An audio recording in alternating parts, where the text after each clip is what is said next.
hello बो कंबल भितर वीडियो कॉल कर बेसी जोर आवाज करूनी है तू मत कहया कथा नुह केते दिन बाहा कथा नुह बोली कन कन कहली बाई बोली तू मत बाग देलु शीत केते कष्ट होचे मते बाई के जानछु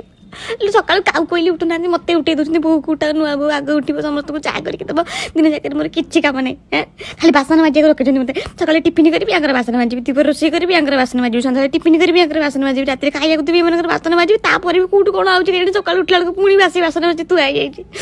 बाई के 8 दिन आसली मु बसी बसी मो अंटा पिटी दरज हो गलानी मत खाली समस्त पाद देखा जाऊँगी अलिता लगा माने गाँ जाक को कॉलोनी जाक को डाकी देती एकाथरे समस्त पादे खाली अलिता लगे नेल पॉलिश लगेबी मो काम कौन है आसुन टे ना चुट्टी फुटी उपाड़ी देवी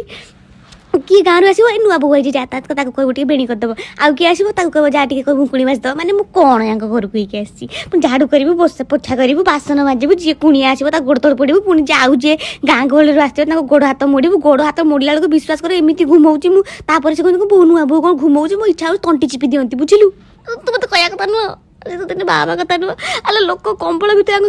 बंश कुटुंब कहीं कंबल भितर बाहर ना सब खाली कहते बो आनी दे बो इटा करदे बो सेटा करदे मुझे कंबल भितर बाहर ना कंबल भितर जाए पारे तू कहीं बाहर कर मोर